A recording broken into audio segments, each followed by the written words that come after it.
ஸ்தோத்திரம் ஆண்டவரே, நல்ல தகப்பனை நன்றி செலுத்துகிறோம். இந்த நல்ல மாலை நேரத்தில் நன்றி செலுத்துகிறோம். நல்ல நேரத்திலும் அப்பாவுடைய செல்லமான கரம் எங்களோடு கூடவே இருந்து எங்களை நடத்துகிறதுக்காக ஸ்தோத்திரம். நீ நல்லவர் ஆண்டவரே, நீ சர்வ வல்லமை மிக்க தேவன். இந்த நல்ல நாளிலும் கூட உமது பிள்ளைகள் நாங்கள் ஒன்று சேர்ந்து இணைந்து தகப்பனே உங்கள் வார்த்தைகளை தியானிக்க இருக்கிறோம். கர்த்தருடைய ஆவியானவர் எங்களோடு கூடவே இருந்து எங்களை நடத்துகிறதுக்காக ஸ்தோத்திரம். நீங்கள் செய்த எல்லா நன்மைகளுக்காக நன்றி. அப்பாவுடைய செல்லக்கரத்தில் எங்கள் ஒவ்வொருவரையும் ஒப்புக் கொடுக்கிறோம், அர்ப்பணிக்கிறோம். டாடி, எங்கள் நிமித்தமாக உங்கள் பரிசுத்த நாமம் பெரிதாய் மகிமையிடக்காய் நன்றி செலுத்துகிறோம். இந்த நல்ல வேத தியானத்திலே கலந்து கொள்கிற ஒவ்வொருவரையும் கர்த்தர் தாமே அழைத்து கொண்டு வருகிறதுக்காக நன்றி செலுத்துகிறோம். ஒவ்வொருவரையும் உங்கள் பிரசன்னத்தினால் நிரப்புகிறதுக்காக நன்றி. ஒவ்வொருவரையும் உங்கள் வார்த்தையினாலே சுகப்படுத்துகிறதுக்காக நன்றி, ஆசீர்வதிப்பதற்காக நன்றி செலுத்துகிறோம். அப்பாவுடைய செல்லக்கரத்தில் எங்கள் ஒவ்வொருவரையும் ஒப்புக் கொடுக்கிறோம், அர்ப்பணிக்கிறோம். சகல துதிகான மகிமை எல்லாம் அப்பா ஒருவருக்கே செலுத்துகிறோம். எங்கள் மீட்பரும் எங்கள் இரட்சகருமாகிய இயேசு கிறிஸ்துவின் இன்ப நாமத்தில் பணிந்து ஜெபிக்கிறோம் எங்கள் ஜீவனுள்ள நல்ல பிதாவே. ஆமேன், ஆமேன், ஆமேன். கர்த்தர் நல்லவர். இந்த நல்ல மாலை நேரத்துக்காக கர்த்தருக்கு நன்றி செலுத்துகிறேன், கர்த்தரை துதிக்கிறேன். நல்ல நேரத்திலும் கர்த்தருடைய வார்த்தைகளை தியானிப்பதற்காக நல்ல பாக்கியத்தை தேவன் நமக்கு தந்திருக்கிறார்கள். அதற்காக நான் கர்த்தருக்கு நன்றி செலுத்துகிறேன். தொடர்ந்து கர்த்தருடைய வார்த்தைகளை தியானிப்போம். தொடர்ந்து நம்ம விசுவாசத்தினாலே பிழைப்போம் என்கிற தலைப்பில் பார்த்துட்ருக்குறோம். விசுவாசத்தினாலே நீதிமான் பிழைப்பான். இந்த வார்த்தையின்படி விசுவாசத்தினால தான் நாம் பிழைச்சிட்ருக்குறோம், இன்னும் பிழைப்போம் என்கிற காரியத்தை குறித்து தியானிச்சிட்ருக்குறோம். நேற்றைக்கும் நம்ம ஆபிரகாம் பற்றி நிறைய பார்த்தோம், சரிங்களா? ஓகே, இன்றைக்கும் தொடர்ந்து பார்ப்போம். ஆபிரகாம் தேவனை விசுவாசித்தான், அது அவனுக்கு நீதியாக எண்ணப்பட்டதெல்லாம் வாசித்தோம் இல்லையா? ஓகே, சரி. விசுவாசத்தின் தகப்பன் ஆபிரகாம். ஓகே, சரி. கர்த்தர் நல்லவர். இப்போ பாருங்கள், நேற்று நம்ம பார்த்தோம் ஆதியாகமம் 15வது அதிகாரம். இந்த காரியங்கள் நடந்த பின்பு கர்த்தருடைய வார்த்தை ஆபிரகாமுக்கு தரிசனத்தில் உண்டாகி, அவர் ஆபிரகாமே, நீ பயப்படாதே, நான் உனக்கு கேடகம் உனக்கு மகா பெரிய பலனுமாக இருக்கிறேன் என்றார். ஒரு பெரிய வெற்றியை நம்மால் சந்திச்சுட்டு வந்திருப்பார். ராஜாக்களை ஜெயிச்சுட்டு தன்னுடைய சகோதரன் லோத்துவை அவன் குடும்பம், அவன் உடைமைகள் எல்லாவற்றையும் கைப்பற்றி கொண்டு வந்திருப்பார், சரிங்களா? ஓகே, இப்படிப்பட்ட சூழ்நிலையில் தான் இந்த வார்த்தை வரும். நீ பயப்படாத, நான் உன் கூட இருக்கிறேன், நான் உனக்கு மகா பெரிய, உனக்கு பயப்படாதே, நான் உனக்கு கேடகம் உனக்கு மகா பெரிய பலனமாக இருக்கிறேன் அப்படின்னு சொல்லுவாப்பில், சரிங்களா? ஓகே. அதற்கு ஆபிரகாம், கர்த்தராகிய ஆண்டவரே, அடியானுக்கு என்ன தருவீர் அப்படின்னு கேட்பாப்புல. நான் பிள்ளை இல்லாமல் இருக்கிறேனே அப்படின்னு கேட்பாப்புல. என்ன தருவி, எனக்கு பிள்ளை இல்லாமல் இருக்குது அப்படின்னப்போ பின்னும் 3வது வசனத்தில் பார்த்தீங்கன்னா, பின்னும் ஆபிரகாம், தேவரீர் எனக்கு புத்திர சந்தானம் அருளவில்லை, இதோ என் வீட்டிலே பிறந்த பிள்ளை எனக்கு சுதந்திரவாளியாக இருக்கிறான் என்றான். அப்பொழுது கர்த்தர் 4வது வசனத்தில் கர்த்தருடைய வார்த்தை அவனுக்கு உண்டாகி, இவன் உனக்கு சுதந்திரவாளி அல்ல, உன் கற்ப பிறப்பாய் இருப்பவனே உனக்கு சுதந்திரவாளி ஆவான் என்று சொல்லி. எப்படி? உன் கற்ப பிறப்பாய் இருப்பவனே உனக்கு சுதந்திரவாளி அப்படின்னா உனக்குன்னு குழந்தை பிறக்கும்டா, உனக்குன்னு குழந்தை பிறக்கும் அப்படின்றார். ஓகே. அவர் அவனை வெளியே அழைத்து, நீ வானத்தை அண்ணாந்து பார்த்து நட்சத்திரங்களை உன்னாலே கூடுமானால் அவைகளை என்ன என்று சொல்லி, பின்பு அவனை நோக்கி, உன் சந்ததி இவனமாய் இருக்கும் என்றார். அவன் கர்த்தரை விசுவாசித்தான், அதை அவனுக்கு நீதியாக எண்ணினார். இவனும் வெளியில் கூப்பிட்டு பாரு, வானத்து நட்சத்திரத்தை பற்றியா, இப்படி இருக்குண்டா உனக்கு பிள்ளைகளின் பிள்ளைகள் சந்ததி இவ்வளோ இருக்கும் அப்படின்னு சொல்கிறார். சொன்ன உடனே ஓகே ஆண்டவரே, நீங்கள் சொன்னால் சரியாக தான் இருக்குன்னு அவன் விசுவாசித்தான். அந்த நேரம் கர்த்தருடைய வார்த்தையை நம்பினான், அதை தேவன் அவனுக்கு நீதியாக எண்ணினார். ஓகே, சரி. அப்புறம் அடுக்க பார்த்தீங்கன்னா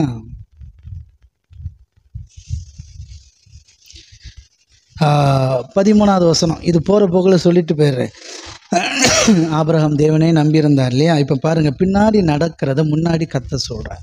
நம்ம வாழ்க்கையில் சில நேரம் தீர்க்க தரிசனங்கள் கண்டிப்பாக உண்டு. தேவன் தீர்க்க தரிசனமாக நம்ம வாழ்க்கையில் முன்கூட்டியே சில காரியத்தை சொல்லுவார்.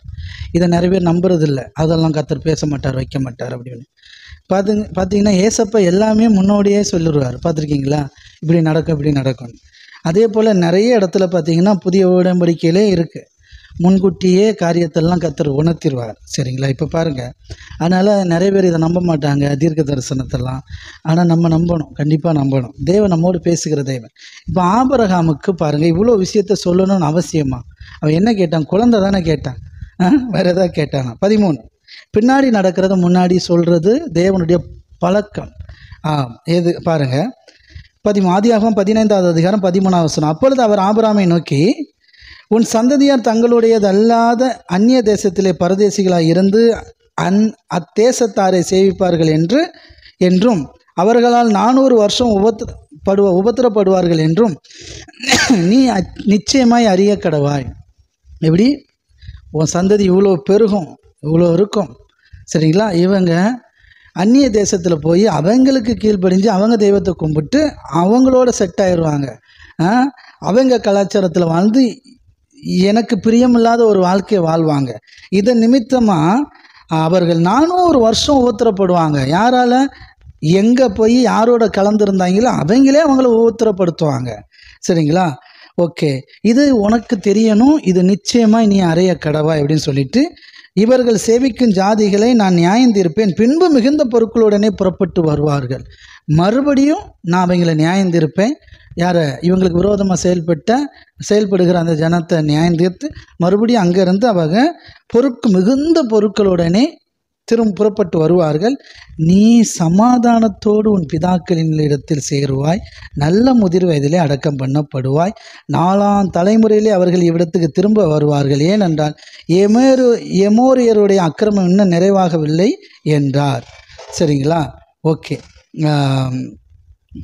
18. அந்நாளிலே கர்த்தர் ஆபிரகாமோடு உடன்படிக்கை பண்ணி எகிப்து நதி தொடங்கி ஐபிராத்து நதி என்னும் பெரிய நதி மட்டும் உள்ளதும் கேனியரும் கேனிசியரும் கத்மோனியரும் ஏத்தியரும் பெருசியரும் ரெப்பாயிமியரும் எமோரியரும் கானானியரும் கிர்காசியரும் எபூசியரும் என்பவர்கள் இருக்கிறதுமான இந்த தேசத்தை உன் சந்ததிக்கு கொடுத்தேன் என்றார். கையை தட்டி, ரொம்ப முக்கியம்.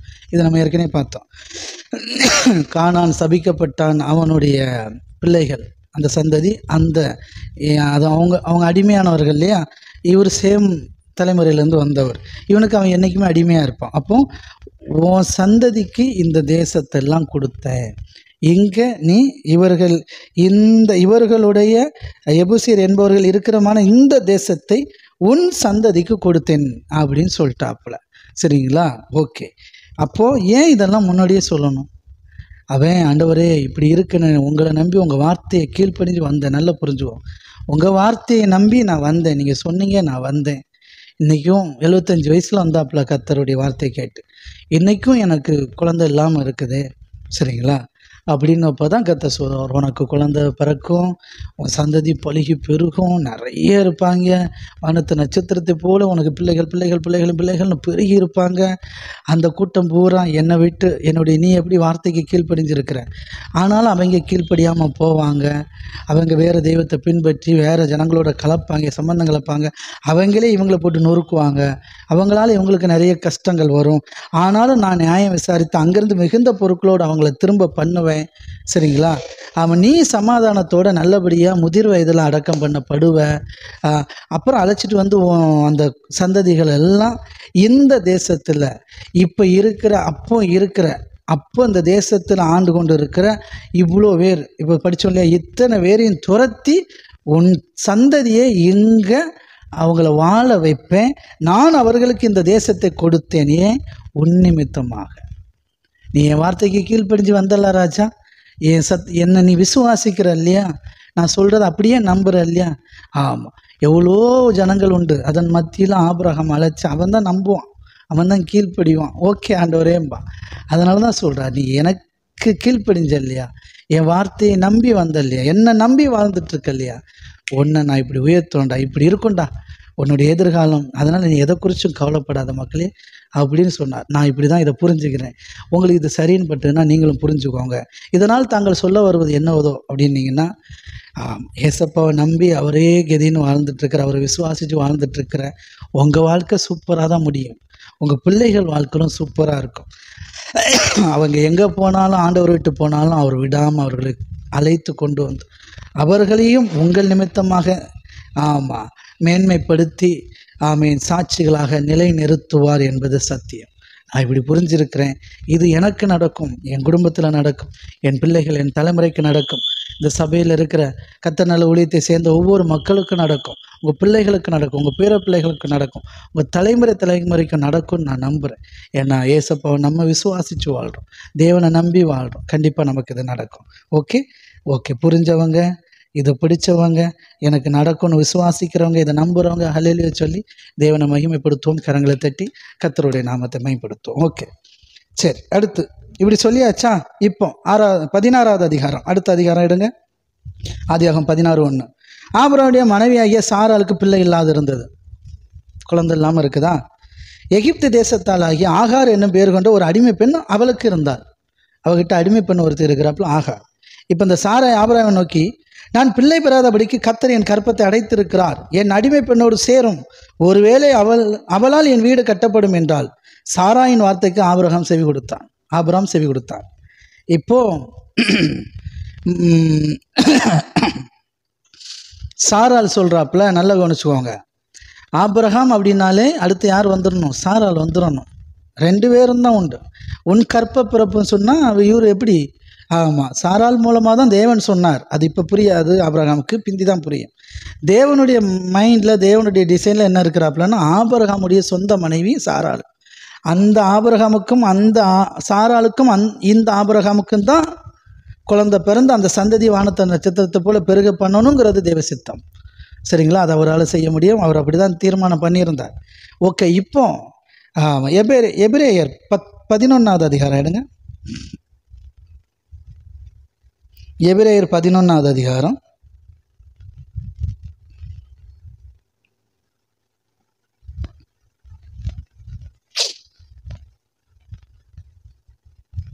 11.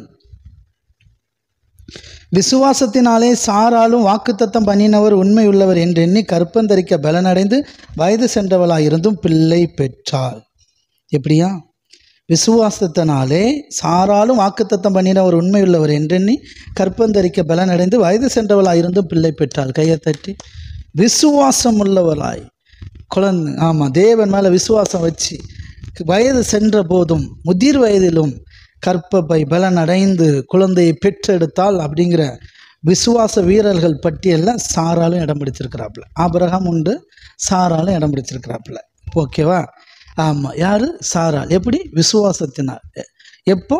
வயது சென்ற பிறகு பலனடைஞ்சி, கற்பப்பை பலனடைஞ்சி பிள்ளையை பெற்றுக்கொண்டாள் அப்படின்னு போட்டிருக்கு இல்லையா? இந்த சாராளை பற்றி நம்ம பார்ப்போம். சரிங்களா? இந்த சாராள் எப்படி விசுவாசித்து எப்படி அதை பெற்றுக்கொண்டாங்கிறத இப்போ நம்ம பார்ப்போம். அதான் இந்த 16வது அதிகாரம்.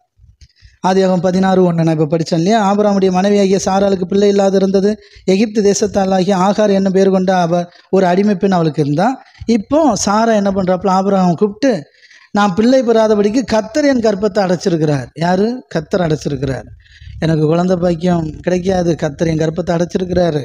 சரி, அதனால் நீங்கள் என் அடிமை பெண்ணோடு நீர் சேரும், ஒருவேளை அவளால் என் வீடு கட்டப்படும் என்றால். சாராளின் வார்த்தைக்கு ஆபிரகாம் அப்படியே செவி கொடுத்தார், அப்படியே கீழ்ப்படிஞ்சிட்டார். ஆமாம், தட்டவே இல்லை. என்ன ஒரு ஹஸ்பண்ட் பாருங்க, மனைவியுடைய வார்த்தைக்கு கீழ்ப்படுகிற ஒரு ஹஸ்பண்ட் பார்த்துருக்கீங்களா? ஆபிரகாம் சொன்ன உடனே, அம்மா அதெல்லாம் வேண்டாம்மா, அப்பெல்லாம் சொல்லவே இல்லை, நீ சொன்னால் சரியாதாம்மா இருக்கும் அப்படின்னு, ஆகாரு வாமா அப்படின்னு தொல்லை கைப்பட்டு கிளம்பிட்டேன். யோசிச்சு பாருங்க, என்ன சொல்லியிருக்கணும்? யோசிச்சு பாருங்க. விசுவாச தகப்பனை பற்றி பேசிகிட்டு இருக்கிறேன், விசுவாச தாயை பற்றி பேசிகிட்டு இருக்கிறேன், விசுவாச வீரர்கள் சாட்சி பெற்றவங்களை பற்றி பேசிகிட்டு இருக்கிறேன். ஆபிரகாம் என்ன சொல்லியிருக்கணும்? எம்மா, கர்த்தர் என்னோடு தரிசனமாய் பேசியிருக்கிறார், உன் கற்ப பிறப்பில் உனக்கு குழந்தை பிறக்கும், இப்படி இருக்கும், ஃபியூச்சர் இப்படி இருக்கும்லாம் சொல்லியிருக்கிறார், கொஞ்சம் பொறுமையார், அவசரப்படாத அப்படின்லாம் சொல்லலை.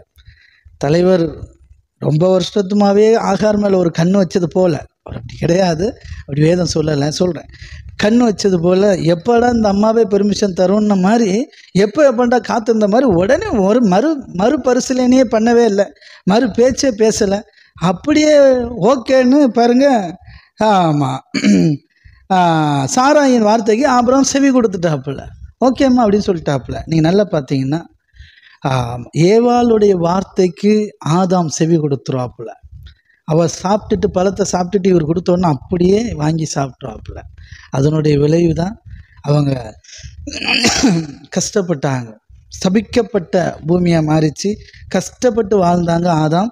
ஏவாள் கஷ்டப்பட்டு பிள்ளையை பெற்றெடுத்தாப்புல, வலியோட வேதனையோட. சரிங்களா?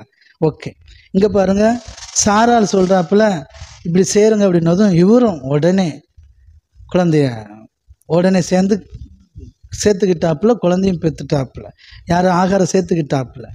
இதனால் இவர் பட்ட கஷ்டத்தை பார்க்கணும் இல்லையா? பாருங்கள் என்ன கஷ்டம் நடக்குன்ட்டு. ஆபிரகாம் கானான் தேசத்தில், இப்போ ஆபிரகாம் அந்த வார்த்தைக்கு செவி கொடுத்தான், அவரோட சேர்ந்துட்டான். ஆபிரகாம் கானான் தேசத்தில் 10 வருஷம் குடியிருந்த பின்பு ஆபிரகாமின் மனைவியாகிய சாராள் எகிப்து தேசத்தாகிய தன் அடிமை பெண்ணாகிய ஆகாரை அழைத்து அவளை தன் புருஷனாகிய ஆபிரகாமுக்கு மறுமனைட்டியாக கொடுத்தாள். அவன் ஆகாரோடு சேர்ந்தபோது அவள் கற்பந்தரித்தாள். அவள் தான் கற்பவதியானதை கண்டபோது தன் நாச்சியாரை அற்பமாக எண்ணினார். மனுஷன் சில நேரம் நம்ம எடுக்கிற தவறான முடிவுகள், விபரீதமான முடிவுகள் நம்ம வாழ்க்கையில் அதுதான் தொல்லையாக மாறும். நம்ம தேவ சமூகத்தில் விசுவாசத்தோடு பொறுமையோடு காத்திருந்தோம்னா நன்மைகளை பெற்றுக்கொண்டே இருக்கலாம். புரியுதுங்களா?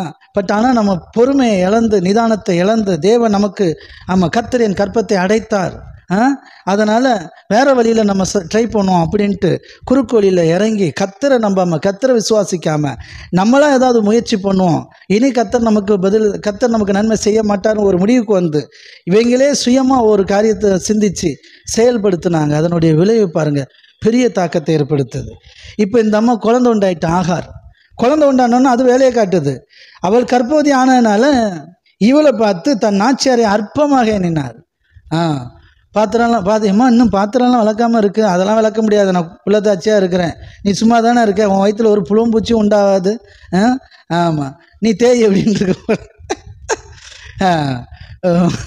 நான் பேர் இந்த ராஜா ஆபிரகாம் எஜமானுடைய வாரிசை சுமந்துட்டு இருக்கிறேன், நான் போய் 10 பாத்திரம் தேய்க்கிறதா அப்படிங்கிற மாதிரி அந்த அம்மா ரொம்ப சின்னமாக கூடேருந்து பார்த்த மாதிரி சொல்கிறீங்களா? சும்மா சொன்னேன், ஒரு ஒரு ஒரு ஓமைக்காக சொன்னாங்க, சரிங்களா? ரைட்.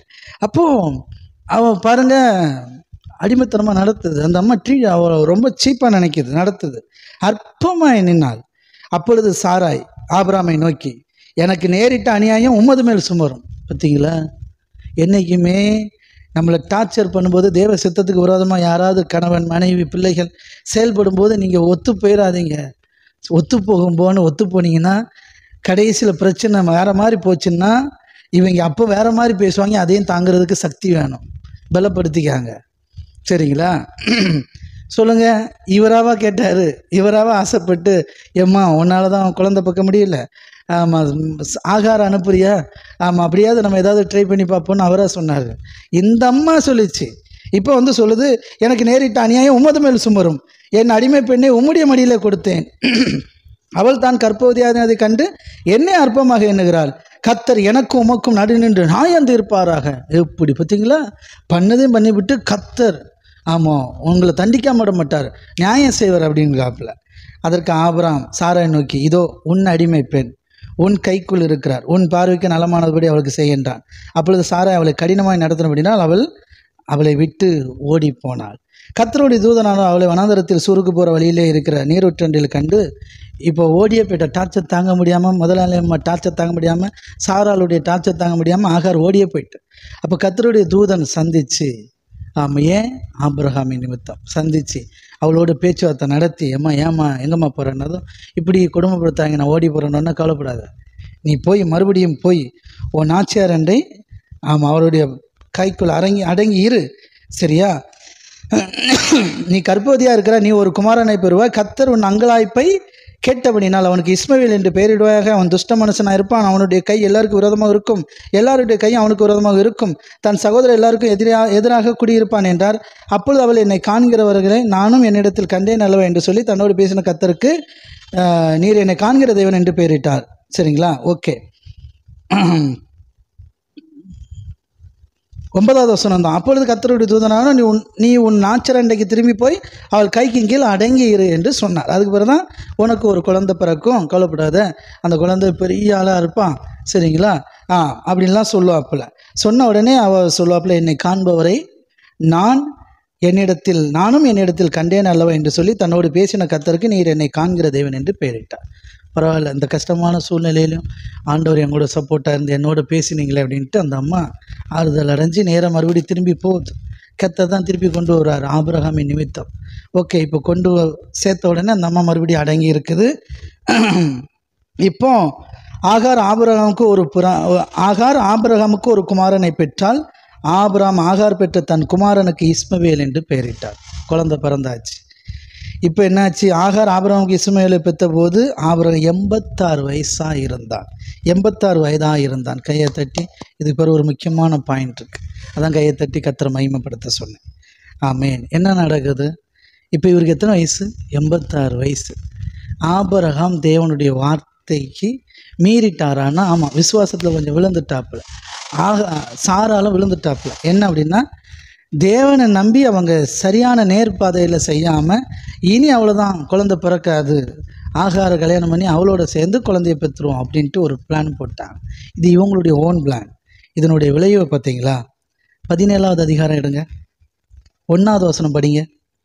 ஆபிரகாம் 99 வயசான போது கர்த்தர் ஆபிரகாமுக்கு தரிசனமாகி, அப்படின்னா என்ன புரியுது இதுலேருந்து சொல்லுங்கள்?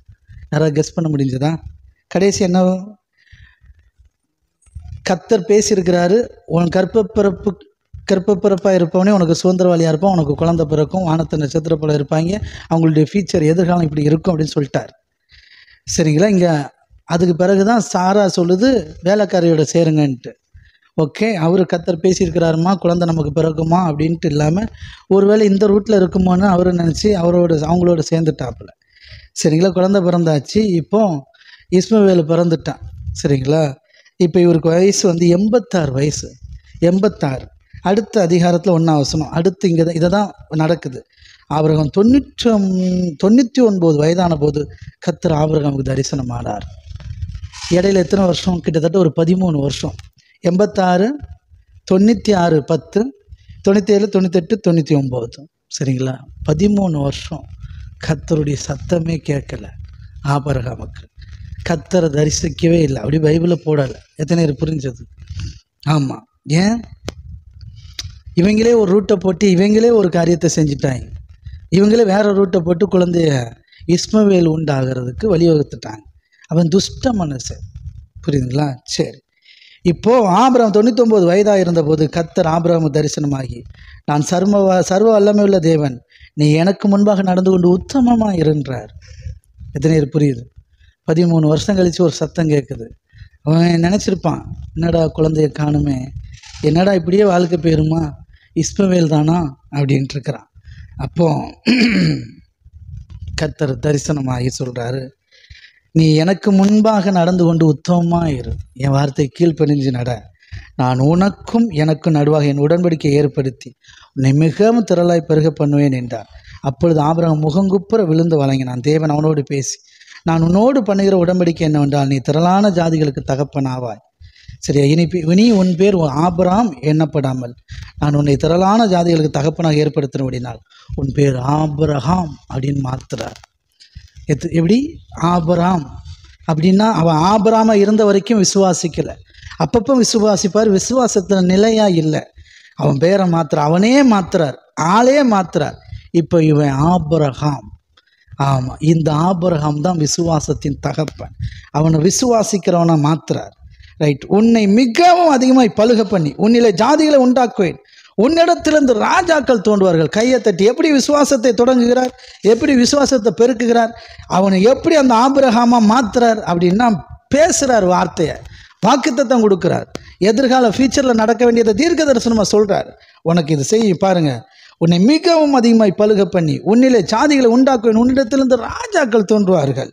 உனக்கு பின்வரும் சந்ததிக்கு நான் தேவனாய் இருக்கும்படி உனக்கு பின் வரும் தலைமுறைக்கும் வரும் உன் சந்ததிக்கு நடுவே என் உடன்படிக்கையை நித்திய உடன்படிக்கையாக ஸ்தாபிப்பேன். நீ பரதேசியாக தங்கி வருகிற கானான் தேசம் முழுவதையும் உனக்கும் உன் பின்வரும் உன் சந்ததிக்கு நித்திய சுதந்திரமாக கொடுத்து நான் அவர்களுக்கு தேவனாக இருப்பேன் என்றார். வார்த்தையை தந்து, வாக்குத்தத்தத்தை தந்து, தீர்க்க தரிசனமாக பின்னாடி நடக்க வேண்டியவற்றை முன்னாடி சொல்லி அவனுடைய விசுவாசத்தை வர்த்திக்க பண்ணுறார். அவனுடைய விசுவாசத்தை பெருக செய்கிறார். எத்தனை பேர் புரியுது?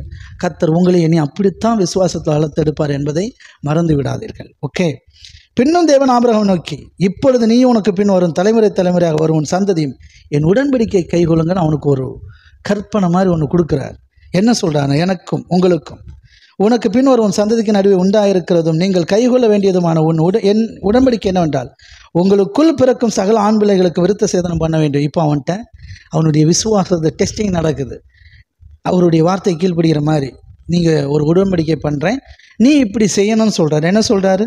உங்கள் தலைமுறை தலைமுறையாக பிறக்கும் உங்கள் நுனித்தோலின் மாம்சத்தை விருத்த சேதனம் பண்ண கடவீர்கள். சரிங்களா? அது எனக்கும் உனக்கும் உடன்படிக்கைக்கு அடையாளமாக இருக்கும். உங்களுக்குள் பிறக்கும் சகல ஆண் பிள்ளைகளும் விருத்த சேதனம் பண்ணப்பட வேண்டும். உங்கள் நுனித்தோன்களின் மாம்சத்தை விருத்த சேதனம் பண்ண கடவீர்கள். அது எனக்கும் உங்களுக்கும் உள்ள உடன்படிக்கைக்கு அடையாளமாக இருக்கும். உங்களின் தலைமுறை தலைமுறையாக பிறக்கும் ஆண் பிள்ளைகள் எல்லாம் 8ஆம் நாளில் விருத்த சேதனம் பண்ணப்பட வேண்டும். வீட்டிலே பிறந்த பிள்ளைகளையும் உன் வித்தில்லாத அந்நியனிடத்தில் பணத்துக்கு கொல்லப்பட்ட எந்த பிள்ளைகளையும் அப்படியே விருத்த சேதனம் பண்ணப்பட வேண்டும். உன் வீட்டிலே பிறந்த பிள்ளைகளும் உன் பணத்துக்கு கொல்லப்பட்டவனும் விருத்த சேதனம் பண்ணப்படுவது அவசியம். இப்படி என் உடன்படிக்கை உங்கள் மாம்சத்திலே நித்திய உடன்படிக்கையாக இருக்க கடவது. நுனித்தோலின் மாம்சம் விருத்த சேதனம் பண்ணப்படாது இருக்கிற நுனித்தோல் உள்ள ஆண் பிள்ளையாக இருந்தால் அந்த ஆத்மா என் உடன்படிக்கையை மீறினபடினால் தன் ஜனத்தில் இராதபடிக்கு அறுப்புண்டு போவான் என்றார். பின்னும் தேவன் ஆபிரகாம் நோக்கி, உன் மனைவியாகிய சாராள், நல்லா கொஞ்சுவாங்க, அதான் நான் சொன்னேன், ஆபிரகாம் வந்தாலே சாராள் வந்துடுவாப்புல. சாராயை இனி சாராய் என்று அலையாதிருப்பாயாக. அவர் சாராள் என்பது அவளுக்கு பேராக இருக்கும். நான் அவளை ஆசீர்வதித்து கையை தட்டி, விசுவாசமே இல்லாமல் இருக்கிறாப்புல, கர்த்தர் எனக்கு குழந்தை தரலேன்னு விரக்தியில் இருக்கிற அந்த சாராளை பார்த்து, ஆபிரகாமுடைய மனைவியை பார்த்து சொல்கிறார், அவளை ஆசீர்வதிக்கிறார். நான் அவளை ஆசீர்வதித்து அவளாலே உனக்கு ஒரு குமாரனையும் தருவேன். அவள் ஜாதிகளுக்கு தாயாகும், அவளாலே ஜாதிகளின் ராஜாக்கள் உண்டாகும், அவளை ஆசீர்வதிப்பேன் என்றார் கையை தட்டி. ஆபிரகாம் நிமித்தம் சாராளுக்கு ஆசீர்வாதம். ஆபிரகாம் நிமித்தம் தான் சாராளை ஆசீர்வதிக்கிறார். ஓகே, அப்பொழுது ஆபிரகாம் முகங்குப்புற விழுந்து நகைத்து, 100 வயதானவனுக்கு பிள்ளை பெறுமோ, 90 வயதான சாராளுக்கு 90 வயதான சாராள் பிள்ளை பெறுவாளோ என்று தன் இருதயத்தில் சொல்லி கொண்டு, அவனுக்கு டவுட்டு, 100 வயசில் குழந்தை பிறக்குமா, 90 வயசான சாராளுக்கு குழந்தை பிறக்குமா அப்படின்னு மனசில் சொல்லிட்டு, இஸ்மவேல் உமக்கு முன்பாக பிழைப்பானாக என்று ஆபிரகாம் தேவனிடத்தில் விண்ணப்பம் பண்ணான். சரி, இருந்துட்டு போட்டு ஆண்டவரே, 100 வயசு, அந்த அம்மாவுக்கு 90 வயசு, எங்கே, சரி இஸ்மவேலை நீங்கள் ஆசீர்வதிச்சிருங்க, அவன் உங்கள் முன்னாடி பிழைக்கட்டும் அப்படின்னதும், அப்பொழுது தேவன், உன் மனைவி ஆகிய சாராள் கையை தட்டி, சார் எவ்வளோ நல்ல தேவன் பாருங்க, உன் மனைவி ஆகிய சாராள் நிச்சயமாய் உனக்கு ஒரு குமாரனை பெறுவாய், அவனுக்கு ஈசாக்கு என்று பெயரிடுவாயாக. என் உடன்படிக்கை அவனுக்கு பின் வரும் அவன் சந்ததிக்கும் நித்திய உடன்படிக்கையாக ஸ்தாபிப்பேன். இஸ்மவேலுக்காகவும் நீ செய்த விண்ணப்பத்தை கேட்டேன். நான் அவனை ஆசீர்வதித்து அவனையும் அதிகமாய் பலுகவும் பெருகவும் பண்ணுவேன். அவன் 12 பிரபுக்களை பெறுவான். அவனை பெரிய ஜாதி ஆக்குவேன். வருகிற வருஷத்தில் குறித்த காலத்திலே சாரால் உனக்கு பெறப்போகிற ஈசாக்கோடு நான் உடன்படிக்கையை ஏற்படுத்துவேன் என்றார். ஆமென். தேவன் ஆபிரகாமோடு பேசி முடித்த பின்பு அவர் அவனை விட்டு எழுந்தருளினார். அவ்வளோதான். ஆமாம், சொல்லிட்டு போயிட்டே இருந்தார். அவ்வளோதான், இதான் நடக்கும், இதை மீறி எதுவும் நடக்காது. ஆமாம், அவன் எங்கே ஆண்டவரே 90 வயசு அந்த அம்மாவுக்கு, எனக்கு 100 வயசு, எங்கள் குழந்தை, சரி ஓகே, இஸ்மவேல் நல்லா இருக்கட்டும், அவனை நீங்கள் ஆசீர்வதிங்க அப்படின்னப்போ கர்த்தர் சொல்கிறார், இல்லைடா, அடுத்த தடவை வரும்போது சாராள் குழந்தையை பெற்றிருப்பா, ஈசாக்குன்னு பேர் வை, சரியா, கண்டிப்பாக அது நடக்கும், சரிங்களா. அவள் பேர் இனிமேல் சாராய் அல்ல, சாராள். என்ன அநேக தாய்களுக்கு அவள் ஜாதிகளுக்கு தாயாக இருப்பார் அப்படின்னு சொல்லிட்டு ஆசீர்வதி, பெரிய ஜாதியாக்குவேன் அப்படின்னு ஜாதிகளுக்கு தாயாக இருப்பான்னு சொல்லிட்டு இஸ்மவேலையும் ஆசீர்வதிப்பேன், அவன் பெரிய ஜாதியாக இருப்பான்னு அவனையும் ஆசீர்வதிப்பேன்னு சொல்லிட்டு போயிட்டார். என்ன நல்ல தகப்பன் பார்த்தீங்களா. அவன் சொல்லிட்டு கிளம்பிட்டார். ஆமாம், ஆண்டவரே ஓகே, அதெல்லாம் நீ சொல்ல வேணும் அவசியம் இல்லை, முடிஞ்சு போச்சு, இனி இப்படி தான் நடக்கும், அவர் சொன்னது தான். ஓகே, அவர் எழுந்தருளினார். சரிங்களா. ஓகே, கர்த்தர் நல்லவர். அப்பொழுது ஆபிரகாம் தன் குமாரனாகிய இஸ்மவேலையும் தன் வீட்டிலே பிறந்த யாவரையும் தான் பணத்துக்கு கொண்ட அனைவருமாகிய தன் வீட்டில் உள்ள ஆண் பிள்ளைகள் எல்லாரையும் சேர்த்து தேவன் தனக்கு சொன்னபடி அவர்கள் நுனித்தோலின் மாம்சத்தை அந்நாளில் தானே விருத்த சேதனம் பண்ணினான். கையை தட்டி தேவன் சொன்ன வார்த்தைக்கு கீழ்ப்படிஞ்சான், விருத்த சேதனம் பண்ணினான். புரியுதுங்களா. அவனுடைய விசுவாசத்தை இங்கே வெளிப்படுத்துகிறார் கர்த்தர். இதில் அவனுடைய விசுவாசம் தெரியுது. கர்த்தருடைய வார்த்தையை கீழ்ப்படிஞ்சு உடனே செயல்படுத்திட்டான். அவன் சந்தேகமே படலை. ஓகே, ரைட், கர்த்தர் நல்லவர். ஓகே, அப்போது இஸ்மவேல் நுனித்தோல் மாம்சம் விருத்த சேதனம் பண்ணப்படும் போது அவன் 13 வயசு பையனாக இருக்கிறான். ஓகே, ஒரே நாள் ஆபிரகாம் அவன் குமாரன் இஸ்மவேலும் விருத்த சேதனம் பண்ணப்பட்டார்கள். வீட்டிலே பிறந்த அந்நியரிடத்திலும் பணத்து கொள்ளப்பட்ட எல்லாரும் அவனோடு கூட விருத்த சேதனம் பண்ணப்பட்டார்கள். எல்லாரும் ஒரே நாளில் தேவனுடைய வார்த்தை கீழ்ப்படிஞ்சு அந்த விருத்த சேதனம் நடந்தது. ஓகே, சரி. பின்பு உங்களுக்கு தெரியும், ஆதியாகமம் 18 மறுபடியும் கர்த்தர் இந்த ஒரு தடவை ஆபிரகாம் வீட்டுக்கு வரும்போது 3 தூதர்களாக வருவாப்பில். அப்போ ஆபிரகாம் வீட்டில் கூடாரத்தில் இருப்பான். அவங்கள பார்த்தோன்னே ஓடி போய் அவங்கள வரவேற்று, இந்த மரத்து நிழலில் தங்குங்க, நான் உங்களுக்கு சாப்பாடு ரெடி பண்ணுறேன், கொஞ்சம் தண்ணியை குடிங்க அப்படின்ட்டு போய் நல்ல இளம் கன்றா கொளுத்த கன்றா அடித்து கொண்டு வந்து நல்ல பால் உணவுகளெல்லாம் ரெடி பண்ணி அவங்களுக்கு சாப்பாடு கொடுக்குறாப்புல. கொடுத்த உடனே கர்த்தருடைய தூதன், அது கர்த்தர் தான் வரும், நீங்கள் படித்து பார்த்தீங்கன்னா தெரியும். அப்பொழுது அவர்கள் அவனை நோக்கி, உன் மனைவி சாராள் எங்கே கேட்பாங்க, உன் கூடாரத்தில் இருக்கிறான்னு சொன்னது. அப்பொழுது அவர், ஒரு உற்போக்காலத்தில் நிச்சயமாக உன்னிடத்தில் திரும்ப வருவேன், அப்பொழுது உன் மனைவியை சாராளுக்கு ஒரு குமாரன் இருப்பான் என்றார். சாராள் அவர்களுக்கு பின்புறமாக கூடார வசதி இதை கேட்டுக்கொண்டிருந்தால், ஆபிரகாமும் சாராளும் வயது சென்று முதிர்ந்தவர்களாக இருந்தார்கள். ஸ்திரீகளுக்குள்ளே வழிபாடு சாராளுக்கு நின்று போயிற்று. ஆகையால் சாராள் தன் உள்ளத்திலே நகைத்து, நான் கிழவியும் என் ஆண்டவர் முதிர்ந்த வயதுள்ளவருமான பின்பு எனக்கு இன்பம் உண்டாயிருக்குமோ என்றாள். அப்பொழுது கர்த்தர் ஆபிரகாமை நோக்கி, சாராள் நகைத்து நான் கிழவியா இருக்க பிள்ளை பெறுவது மெய்யோ என்று சொல்வானேன் அப்படின்ட்டாப்புல. யாரு? கர்த்தர் ஆபிரகாமை நோக்கி. வந்தது யாரு? தூதர்கள். அப்போ கர்த்தர் சொல்கிறாப்புல, ஓகே என்னப்பா சாராள் ஒரு மாதிரியா நகை கிண்டல் பண்ணுறாப்புலையே, சிரிக்கிறாப்புலையே, நடக்காதுங்கிற மாதிரியே திங்க் பண்ணுறாப்புலையே அப்படின்னு. அதுவும் அப்போ கர்த்தரால் ஆகாத காரியம் உண்டோ, உற்போ காலத்தில் உன்னிடத்துக்கு திரும்ப வருவேன், அப்பொழுது சாராளுக்கு ஒரு குமாரன் இருப்பான் என்றார். சாராள் பயந்து, ஐயோ நான் சிரிக்கலை அப்படின்னு மறுத்தா. அவர் சொல்கிறாப்புல, நீ சிரிச்ச, நான் பார்த்தேன் அப்படின்றாப்புல. ஓகே, பின்பு அந்த புருஷர் எழுந்து அவிடம் விட்டு போயிட்டாப்புல. எத்தனை பேர் புரியுது? அவ்வளோதான். அடுத்த தடவை வருவேன், குழந்தை இருக்கும். ஆமாம், சிரிங்க அப்படின்ட்டு போயிட்டார். ஓகே, அதான் சார் நடந்தது. 19, கர்த்தர் ஆபிரகாமுக்கு சொன்னதை நிறைவேற்றினபடினால். ஆமேன். சாரி, அடுத்து பார்த்தீங்கன்னா இன்னும் சில சம்பவங்கள் உண்டு, இதை பெற பார்ப்போம், இன்னொரு நாள் பார்க்கலாம். இப்போ கர்த்தர் பேசிட்டு போயிட்டார். ஓகே சரி, கர்த்தர் நல்லவர். ஆமேன்.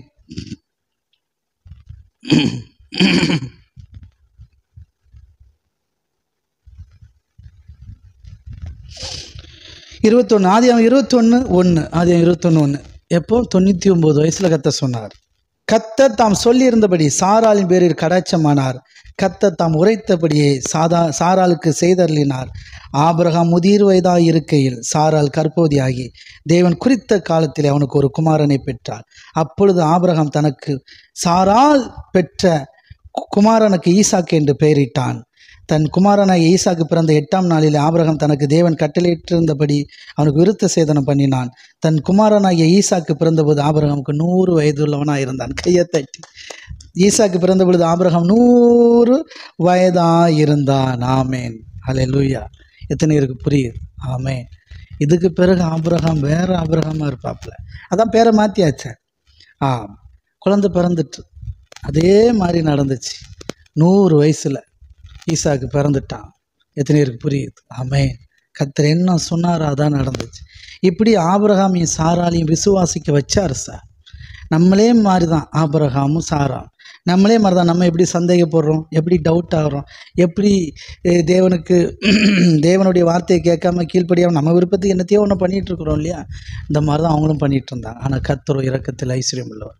சூப்பராக அவங்களுக்கு அந்த குழந்தை பாக்கியத்தை கொடுத்தார். எத்தனை பேர் நம்புறீங்க? ஆமே. இன்னைக்கு இது போதும். ஓகே, கண்களை மூடி நல்ல தகப்பன் இந்த வார்த்தைகளுக்காக நன்றி செலுத்துகிறோம்.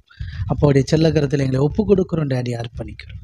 எங்கள் நிமித்தமாக உங்கள் பரிசுத்த நாமம் பெரிதாய் மகிமைக்காக நன்றி செலுத்துகிறோம் அப்பா. கொடான கோடி உங்கள் வார்த்தைகளுக்காக நன்றி.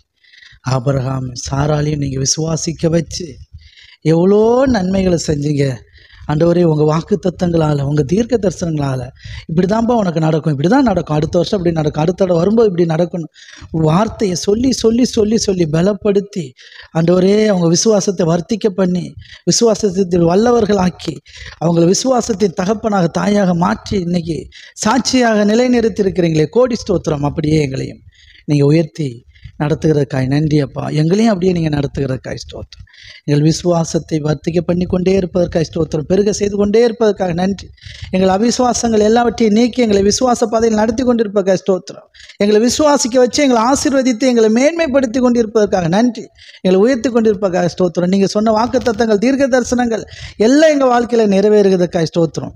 எங்கள் குடும்பம், எங்கள் பிள்ளைகள், எங்கள் எதிர்காலம், எங்கள் தலைமுறைகள், சந்ததிகள் எல்லாரும் ஆசீர்வாதமாக இருப்பதற்காக ஸ்தோத்திரம். உங்கள் வாக்குத்தத்தங்கள், தீர்க்க தரிசனங்கள் எல்லாம் எங்கள் குடும்பத்தில் பலிப்பதற்காக நன்றி செலுத்துகிறோம். எல்லாருக்கும் பலிப்பதற்காக நன்றி செலுத்துகிறோம். அப்போடைய செல்லக்கரத்தில் எங்களை ஒப்புக் கொடுக்கிறோம், அர்ப்பணிக்கிறோம். சகல துதியான மகிமையெல்லாம் போகிறவருக்கே செலுத்துகிறோம். எங்கள் மீட்பர் ரட்சகருமாகிய இயேசு கிறிஸ்துவின் இன்ப நாமத்தில் பணிந்து ஜெபிக்கிறோம் எங்கள் ஜீவனுள்ள நல்ல பிதாவே. கரங்களை தட்டி கர்த்தருடைய நாமத்தை மேம்படுத்துவோம். கர்த்தர் நல்லவர். கர்த்தர் தாமே பெரிய காரியங்களை செய்வார்கள். நான் ஒவ்வொருவரையும் குடும்பமாய் ஆசீர்வதிக்கிறேன். இம்மட்டும் நம்மை நடத்தின நல்ல தகப்பன் இனிமேலும் நம்மை நடத்துவார்கள். Okay, God bless you. தொடர்ந்து நாளை காலை ஒன்று சேர்ந்து ஆராதித்து கர்த்தருடைய நாமத்தை மகிமைப்படுத்துவோம். God bless you. கர்த்தர் நல்லவர். தேங்க்யூ.